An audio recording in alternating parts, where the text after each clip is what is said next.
We remain steadfast in our commitment in delivering local news that matters. Stories that inspire. Enriching the lives of Filipinos in the Philippines and across the globe. This is your GMA Regional TV. Buong puso para sa Pilipino. Mga balita, gatututukan, subong sa One Western Visayas. Antay sa kapribado nga kolehiyo sa Western Visayas, luyag magpasaka sa ilang tuition fee sa Madasonia School Year. Mga ginikanan, ano ang reaksyon? 5 ka kanding nga nagsulod sa isa ka compound sa barangay Balantang Haro, ginpang tiro. Pagbakol kag pagbitay sa isa ka ito sa Pilar Capiz, nakuhaan sang video. Kapulisan may mga natubod na nga imbulbado sa insidente. Mga ginapahayag pasaway nga e-bike driver sa Bacolod City. Pagadakpon na, moratorium sa Dakparay, nagtakop na.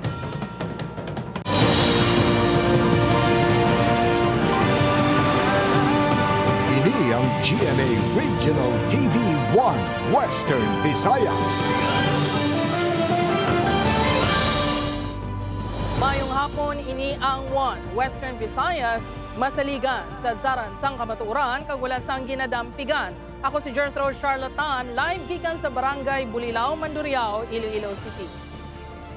Magadulong sa inyo sang pinakadako kag komprensibo nga mga balita sa Kabisay nakatungdan. Ako sa Eden Prietos live diri sa GMA Bacolod Station.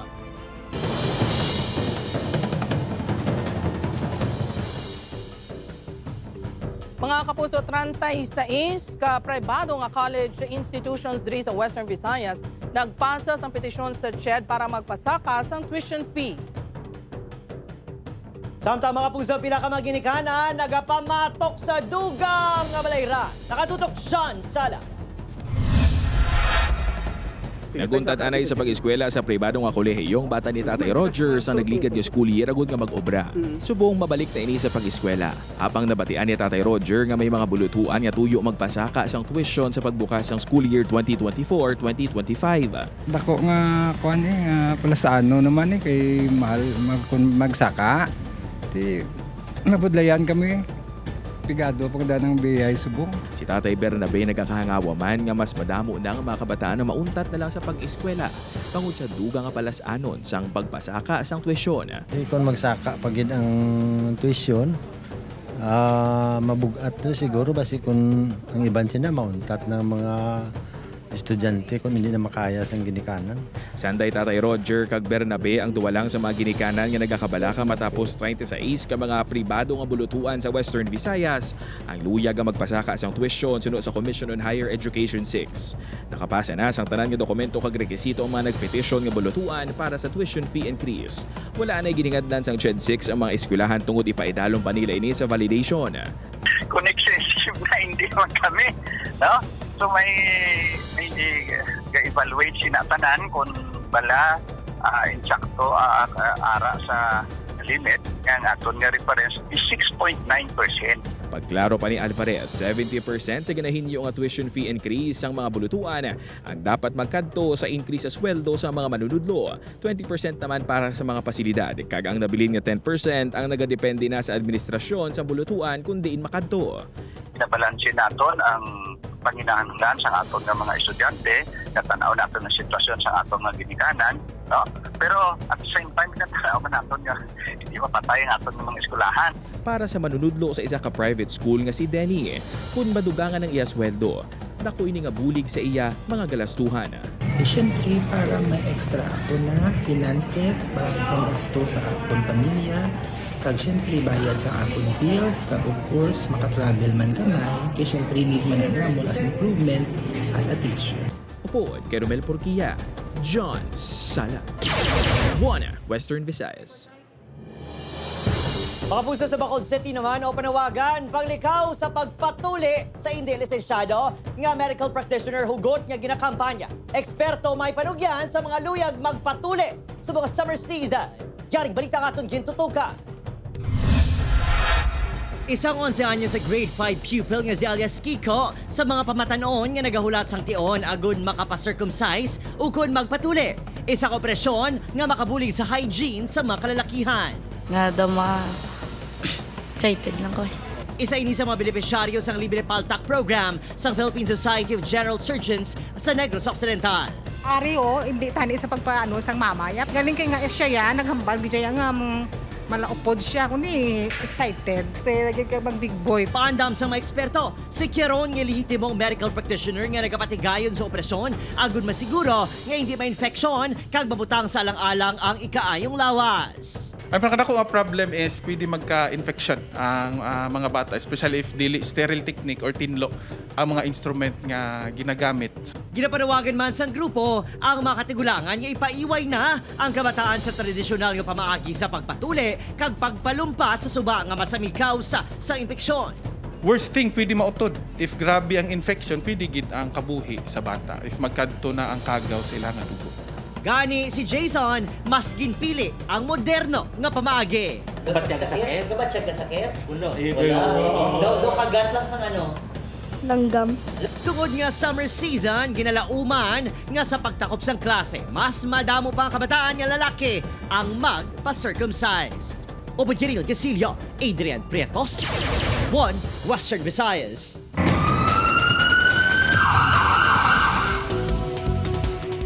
Mga kapuso, 5 kakanding patay matapos nga gintiros ang airgun sa Haro, Iloilo City.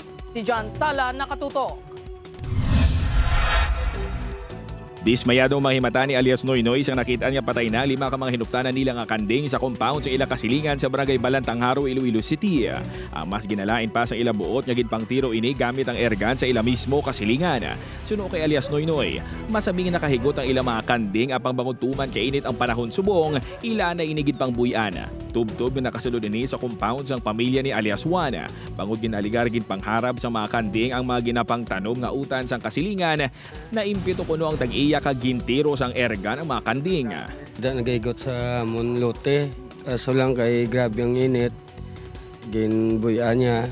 Nagpamalibad na magatubang sa kamera ang kampo ni alias Juan apang suno sa ila. Makapila ka beses na ginsaway sa ila mga tinawo ang mga nagasagod sang kanding apang wala ginaksyonan ang masami pagsulod sa ila compound kag pagpangharap sa ila mga tanom nga ulutanon. Una nga nagresponde ang Haro Police sa insidente pero gindala sa lupo ng barangay ang reklamo. Piyak ang kampo na kadto ang ilang representative kag naghambal nga sa Wednesday lang kami maistorya sang tag-iyagid sang kanding.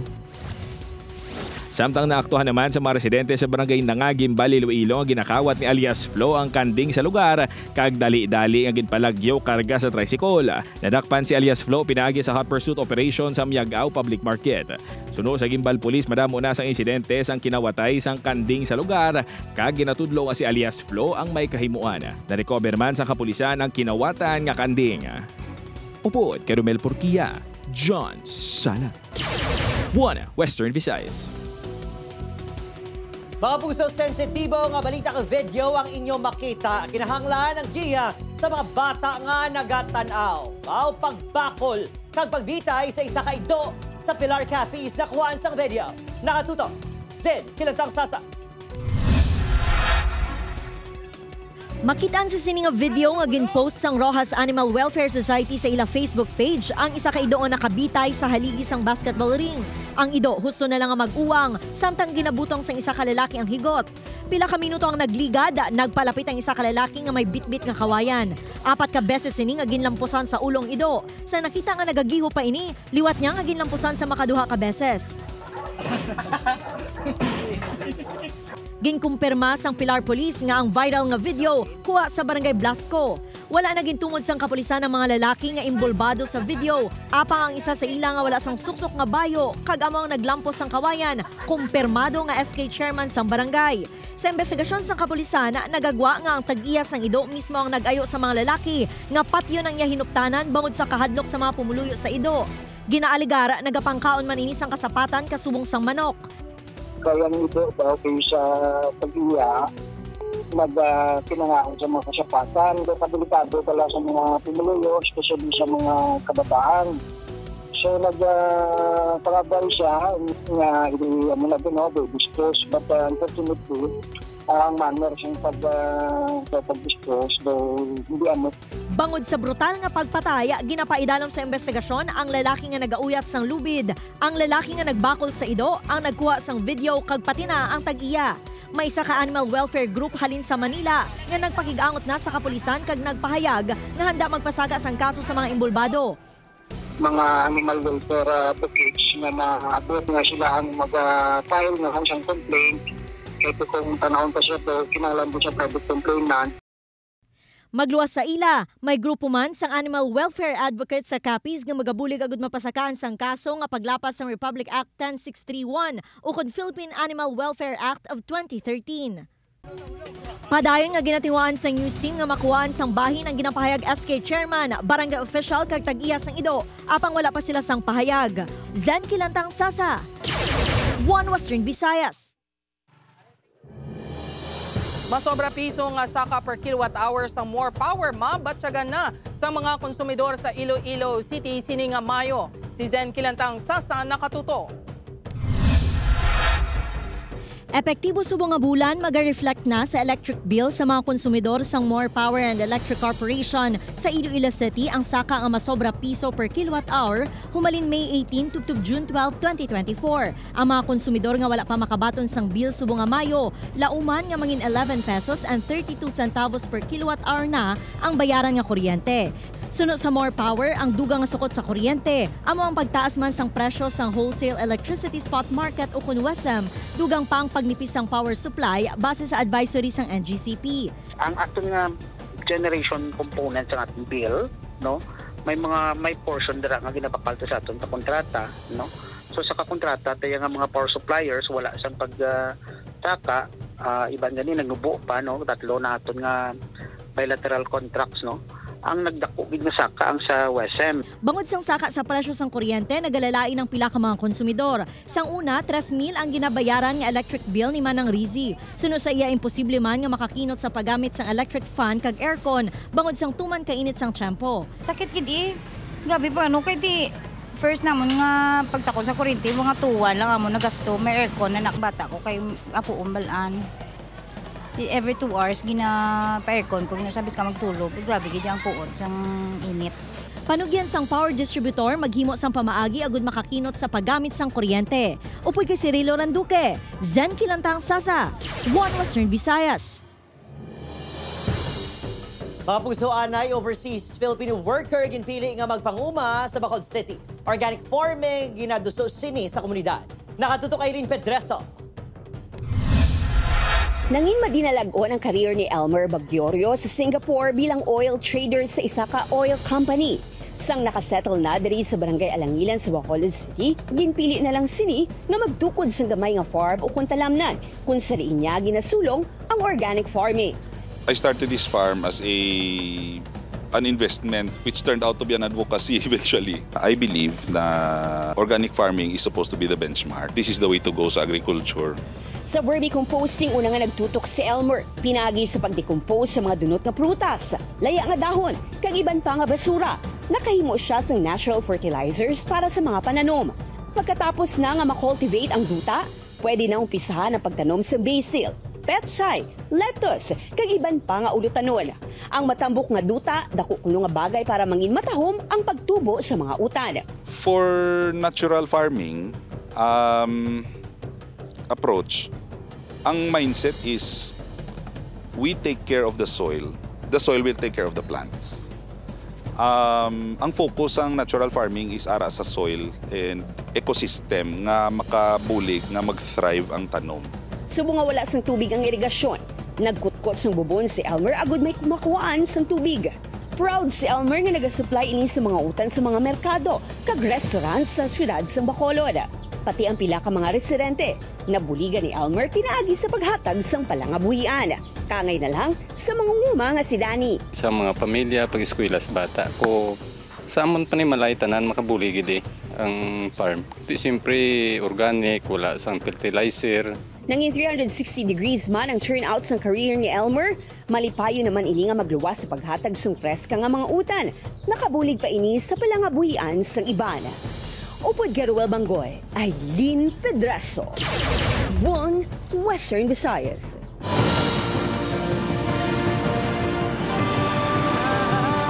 Ini ang GMA Regional TV 1 Western Visayas. Iloilo City Traffic Management Unit kag LTO6 magasapol pa lang agud hambalan ang operasyon sa pagdakop sa mga unconsolidated PUJ. Si Kim Salinas nakatutok. Matapos ang consolidation deadline, wala sa gihapon may nadakpan nga unconsolidated PUJ o kun makabig kolorom nga nagabiyahe. Suno sa heads ang Iloilo City Traffic Management Unit, natala na pa lang sila nga makigsapol sa Land Transportation Office 6 agud istoryahan ang paghimuon itikang sa pagpanakop sang unconsolidated PUJs. Madumduman niya nagpatuman ng ICTMU sang stickering sa mga traditional PUJ agud mahapos nga madeterminar ang mga na-consolidate na kag ang wala pa. Sa karon, yara sa 93% o kon kapin 2,000 ka PUJ sa Iloilo City ang nastikeran. May nagkalabilin pa kita nga mga unstickered because may mga internal problem abi ang kooperatiba. May mga member sila nga still naga-defy. Kung may violation sila sa MUA, nga hindi sila magpa-sticker, so pwede namon sila masita. Suno sa LTO6, padayon ang ilaparasyon sa pagpangdakop sa mga kolorom. Apang padayon pa nila nga ginahulat ang memorandum gikan sa Central Office agud magpatigayon sa operasyon batok sa wala na consolidate nga mga PUJ. Ang ato ni anti-corruption operation niya, sige na siya. Only that we are still deferring sa pagtandog sa amuna kay wala pa kita sang order sa Central Office nga ma-implementa na. Kag considering nga tama ka sensitive ang amuna nga issue. Nagpasalig man ang LTO6 nga galayon magpatigayon sa operasyon, pananglitan magabot na ang mando. Upod Kerumel Porquia, Kim Salinas. 1 Western Visayas. Mapu sa Green Lane nga ginaduso sa Bacolod City LGU nakabaton sa negatibong ereksyon gikan sa mga tricycle driver. Ang among atikang sang syudad patpaton mismo ni Bacolod City Mayor Albi Benitez diri sa aton GMA Regional TV interviews. Subong hapon mga kapuso, tutukan naton ang ginasulong nga ginatawag bala Green Lane sang Benitez Administration. Ano bala kining Green Lane? With us this afternoon is Bacolod City Mayor Albi Benitez. Mayor, mayang hapon, thank you for saying yes and welcome to the program. Hi. Good afternoon. Good afternoon man sa tanan nga Galantaw, Subong. Yes, Mayor, amo na nga kuno nga pamangkot, ano ni bilang ginatawag nga Green Lane kag nga importante ni sa imo nga administrasyon. In a nutshell, Mayor. In a nutshell, well, ang Green Lanes nga ginatawag, it's a public transportation route nga kundiin mga electric vehicles lang ang usarod naton. Okay. Ang balanta naman ang climate change, ang aton nga environment is now being threatened because of global warming. So we are now pushing more electric vehicles. Mayor, in Bacolod City, we're starting our Green Lane nga mga ruta sa aton Barangay Vista Alegre and Cabug routes, no, naton nga loops na ganing tawag, no, as per LTFRB. Sang tinalikdan nga adlaw gin pamalabagan ini mga kapuso sa masobrasyen ka mga tricycle drivers and operators dira naman niya sa may Barangay Vista Alegre. Paghapon nakikiistorya ka sa ila. So anong resolusyon? Well, ang ila, of course, concern ang ila kabuhian, no? And ang ato naman tong reason kung aging tulod ta, kaya mga pumuluyo dito are asking for better transportation service. Okay. No? So, namahalan sila, so we're finding ways on how to serve them better. Okay. So, nag-balance kita. So, sling nila, ang peak hours, hatag lanay sa amon. Anyway, it's experimental. So, saling ko, okay, ang mga peak hours will ibilin sa nila anay, and let's see how it goes. Anong matabo sa modernization program naton as we kambyo kita literal, figuratively speaking, sa aton manibela? With other aspects sa modernization program, amo na ang ginastoryahan, ang consolidation, ang mga kung ano pa nila ang mga reklamo, and I think that can be addressed. No? So it's just a matter of sitting down. I believe the national government is addressing this. Gapungko sila, gapamati sila, and find a solution that benefits everyone. Okay. GMA Regional TV interviews this time around together with Mayor Albi Benitez. Mayang hapon. Thank you. Mayang hapon. Thank you.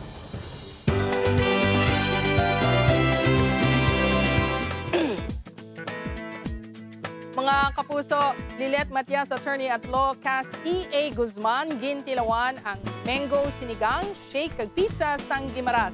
Samtang mga kandidata sang Miss Gimaras 2024 ginpakilig sang kapuso actor. Si Tess Ordales nakatuto.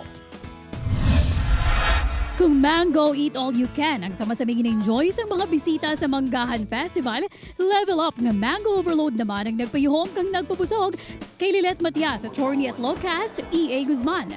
First stop pa lang sa Manggahan Adventure food trip na. Una niya gintilawan ng sweet as mango sa Pilipinas, ang Paho sang Gimaras.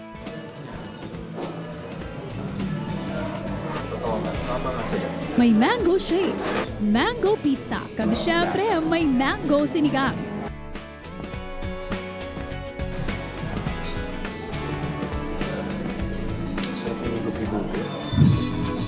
Diri sa provincial capital ground sa Hordan, Gimaras, ang mga kandidata naman sa Miss Gimaras 2024 kag fans ang ginbusog ni EA sa kilig. Napulo ka mga matahom nga kandidata ang nagrampa para makuha ang corona bilang Miss Gimaras 2024.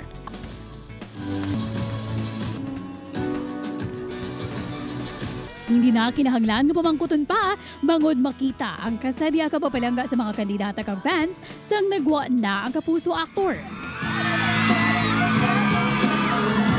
Mas ginkilig pa ang candidates sang isa-isa silang ginharana ng EA.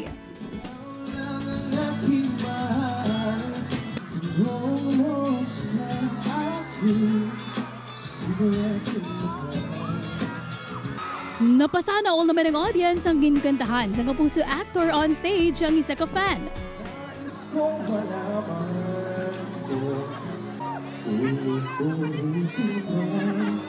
Hindi ko naman ipatan ni EA ang matamis na pagbaton sa iya sang mga Gimaras noon. Kasing tamis ng mangga ang kanilang pagtanggap sa akin and totoo yun and sobrang na-appreciate ko yung mga kapuso natin dito sa Gimaras dahil bukod sa mababait, very respectful, at the same time mapagmahal sila sa kanilang mga bisita.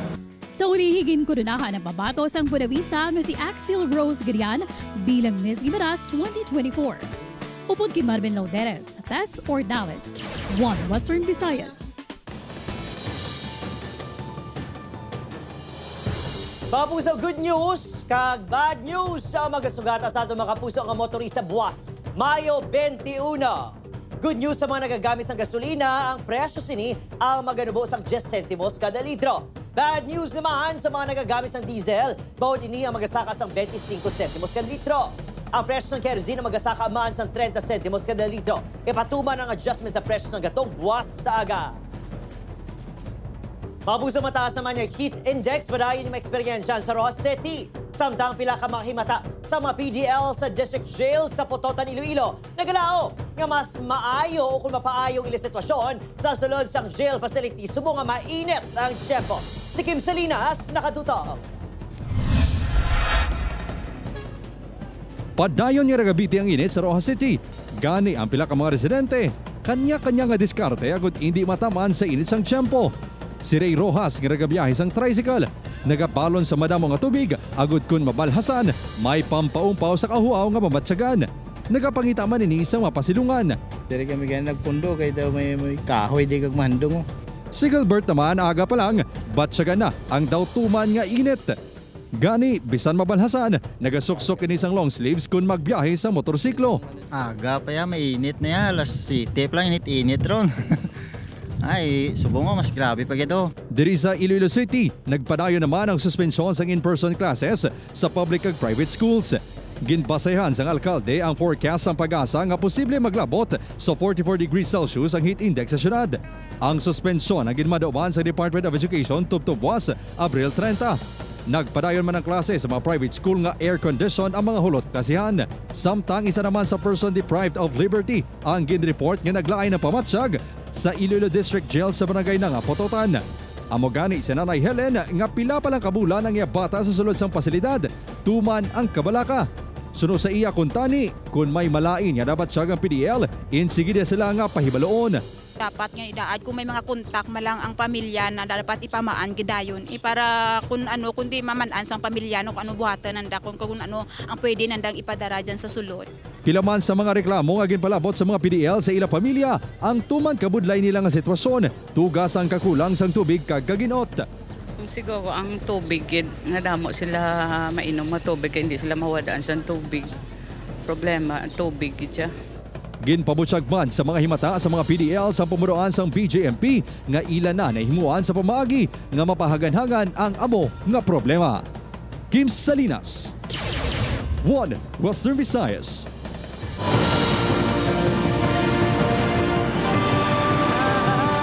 Ini ang GMA Regional TV 1 Western Visayas. Dakpanay naman, mga puso, nagtakop ng moratorium sa pagpanakop sa mga indirestrado nga e-bike kag mga nagapasaway nga e-bike drivers sa dalan. Posini, sugod Biyernes, May 24, magapangdakop ng Bacolod Traffic Authority Office sa konbitaw sa mga e-bike drivers nga nagalabay sa mga mayor nga dalanon sa syudad. Kinmando sa alkalde sa mga punong barangay nga ilista mga accredited nga operators kay drivers sa ila lugar apang 22 lang sa ukon ka mga barangay ang nakasumite. Nagmando man ang alkalde sa kapitanes nga magdihon sang tikang agud hindi madulaan sang palangabuhian ang mga apektado nga e-bike drivers. Makabig nga kolorom ang mga e-bikes kag wala man sa insurance.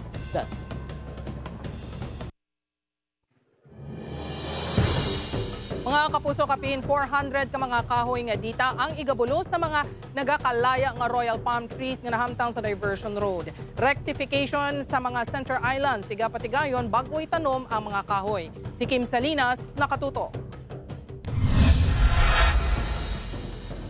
Talalopang doon nga nagakalaya na ang mga tanom nga Royal Palm Tree sa Diversion Road sa Iloilo City. Rason niya plano inibuslan sang kahoy nga dita.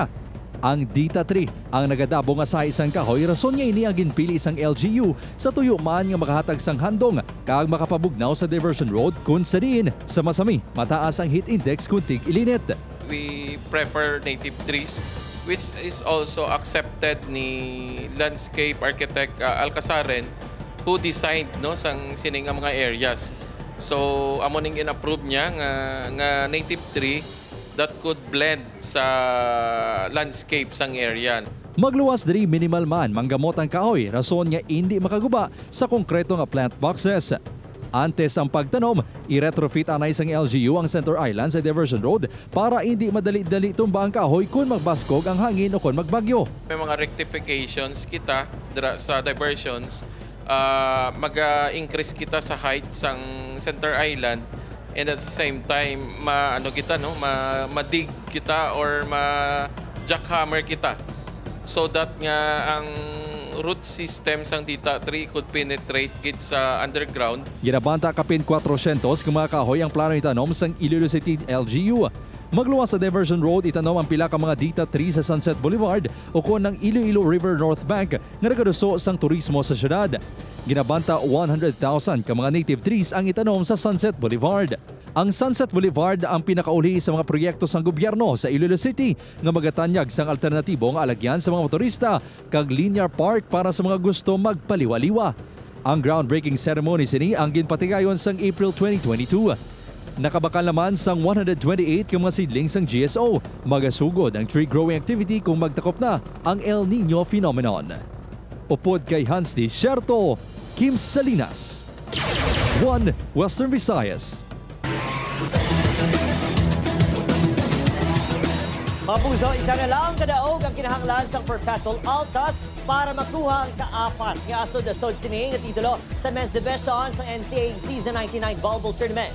Ini matapos kinlutos ng Altas ang EAC General sa Game 1 sa Best of 3 Finals kahapon. Nagdaog ang Altas sa apat ka sets, 24-26, 25-20, 27-25, 25-19. Samtang isa man kadaog ang dapat magkuha sa Benilde Lady Blazers agad malabot ang repeat nga kampyonato sa Women's Division. Sa Game 1 sa Finals, hinlutos sa Lady Blazers ang Letran Lady Knights sa straight sets, 25-21, 25-15, kag 25-14. Ang Game 2 sa Finals ng ihuwaton sa Domingo, Mayo 26, alas 12 sa Udto, live sa GTV. Antes ni, ipanigayon man ang Season Award Ceremony alas 10 sa aga.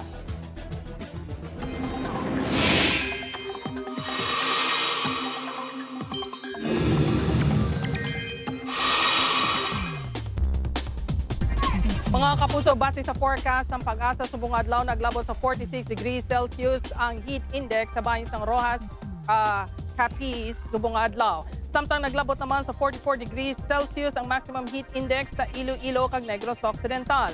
Ginamonitor subong sa pag-asa ang pagtipon sa pangano sa guwasang Philippine Area of Responsibility. Yara ini sa southeast ng Mindanao kag subong sa may chance nga maging low pressure area apang posible nga magbag-o sa masunod nga mga adlaw. Sa subong shear line kag easterlies ang padayon nga nag-apekto sa pungsod. Ang shear line ang ukon ang pagsugat-anay sang mainit kag malamig nga hangin samtang ang easterlies ang mapaang nga hangin halin sa dagat Pasipiko. Sa datos ng Metro Weather, pila ka bahin sang Aklan, Antique, Iloilo, Guimaras kag Negros provinces ang posible nga maka-eksperyensya sang pag-ulan. Kansaman sang localized thunderstorm sa pila ka bahin sang pungsod.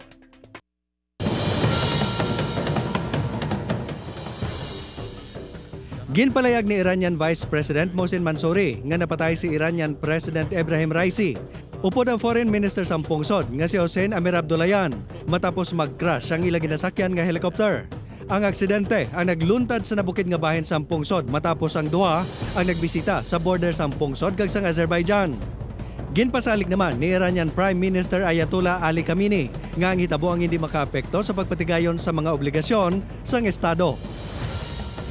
Nagsanag ang kahawaan sa Portugal kag Spain matapos naglabay ang isa ka tuman kasanag nga butang. Ang tumalagsahon nga hitabo ang nakuhaan sang fireball camera sang European Space Agency sa Caceres City sa nagatungdan sang Spain, malapit sa border sini sa Portugal. Sang primero, ginpatihan nga parte sang isa ka meteor ang among butang, apang ginathag sang ESA nga isa ini ka magamay nga parte sang kometa nga naglabay sa duha ka mga pungsod sa kada sigon nga 45 kilometers per second. Ang mga kuha sang pila ka pumuluyo sa among hitabo ang nangin viral sa social media.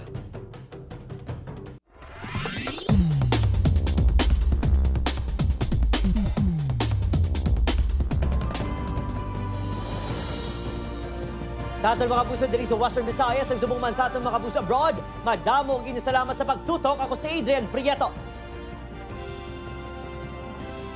Kapuso mag-isa kita kagibalo ng mga balita tungod Local News Matters. Ako si Jethro Charlatan, ini ang One Western Visayas, bugos nga puwersa para sa mas dako nga misyon kag mas masangkad nga pagserbisyo sa pungsod.